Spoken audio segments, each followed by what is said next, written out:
लेते हैं, इतना चाहिए, उनको आमने सामने कर देते हैं, तुम दोनों लोग देख लो भाई, है कल को कहीं हम पे भी कलंक ना जाए, तुम कुछ कहोगे ठीक नहीं, हमें तुझे दिखाया नहीं था क्या, पहले कह देता ठीक नहीं है। अब 2 क्षण में वो बच्चा क्या देखेगा, रूप, और रूप ने किसी का साथ थोड़ी दिया है, ये रूप तो, हाँ जब रूप देखा है तो पड़े पड़े रहो, काम देखा आपने तो फिर काम तांडव कर रहे हैं आपके सर पे आके, एक दूसरे को लोग छोड़ नहीं देते, कैसा जमाना आ गया पहले। अब श्लोक पहले ही कह रहे हैं, कन्या विक्रमणो लोभ दंपत लोभाल दंपति नाम चकलंदन, कलयुग में ऐसा भी होगा।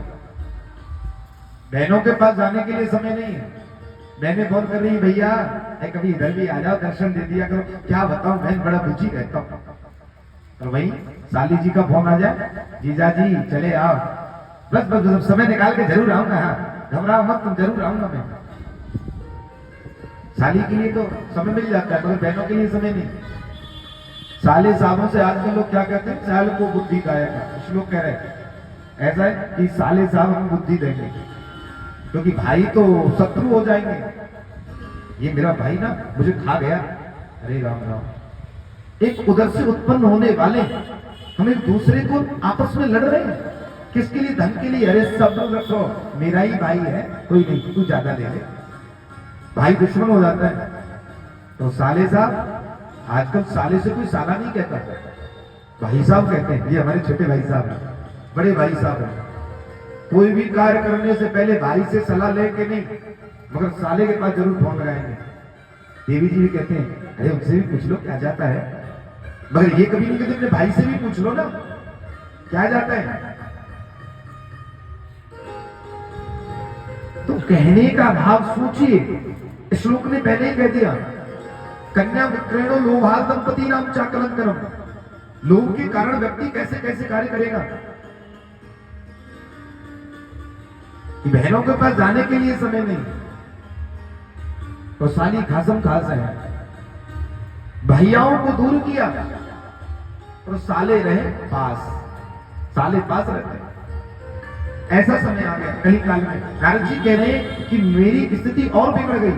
मैंने कहा राम राम राम, अरे मैंने तो सोचा गृहस्थ आश्रम यदि न उच्चा नाम, गृहस्थ आश्रम जो है ना उसे उच्च माना जाता है। ऐसा कहते हैं कि गृहस्थ आश्रम में अगर सेवा हो रही है ना, आप संत से भी बड़े महंत हैं आप, क्योंकि संत का तो कर्म है भजन करना, गोविंद के चरणों में लगाना, मगर गृहस्थ आश्रम को बड़ी छूट है, मगर उसको कर ही नहीं रहे। क्यों? गृहस्थ आश्रम के नियम के अनुसार नहीं चल रहे। परिवार का पेट भरना ही, उदर भरना ही ये धर्म नहीं है, ये गृहस्थ आश्रम नहीं है, ये तो पशु आश्रम का आप प्रयोग कर रहे हैं। गृहस्थ आश्रम का मतलब है कि द्वारे पे अगर कोई भी आ जाए तो भूखा नहीं जाना चाहिए, मगर अब तो आज कोई भी द्वारे आ जाएगा भूखा चला जाएगा, वो चल गया ना गैस सिस्टम, कि जितना खाया तुरंत बंद कर दिया, बस बात खत्म, आगे कोई रोटी एक्स्ट्रा बना ही नहीं रहे।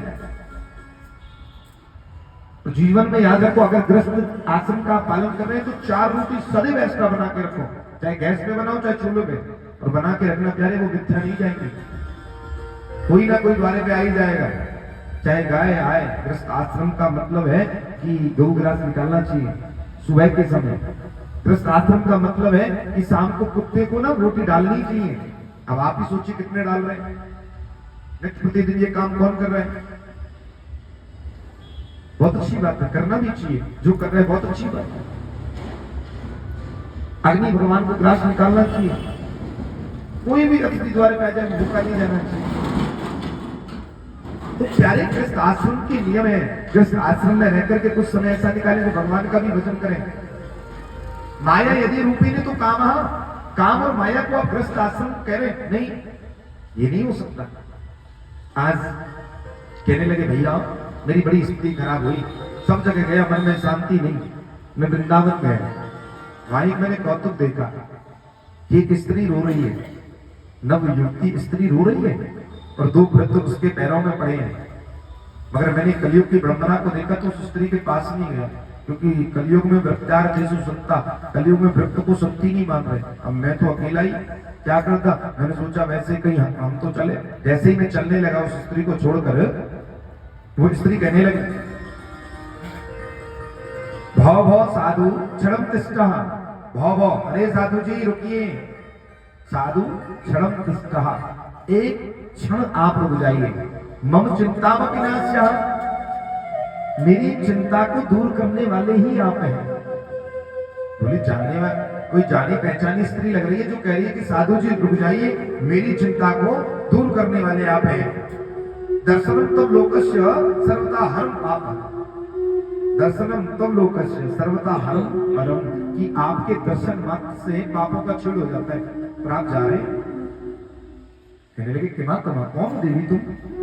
बोले अहम भक्ति इति ख्याता, मैं भक्ति हूं, ख्यात नामो विख्याता, मैं भक्ति के नाम से विख्यात हूं पूरे संसार में।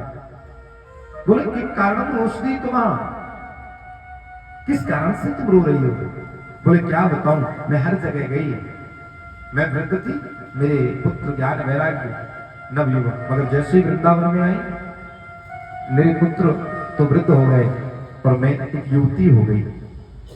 अगर माँ अपने बच्चों के समक्ष जवान है पर पुत्र वृद्ध है तो ये संसार क्या कहेगा? नर जी मेरे इस कष्ट का निवारण कीजिए, आप तो संत हैं।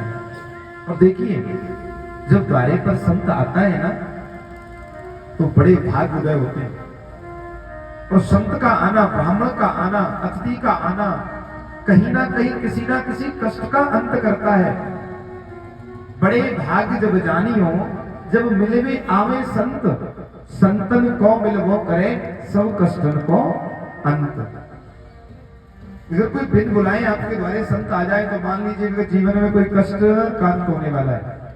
ब्राह्मण आ जाए, अतिथि आ जाए, बिन बुलाए, बुलाकर नहीं, बुलाकर तो मेहमान लोग आते हैं और उनकी व्यवस्था पर वैसे ही करनी पड़ती है।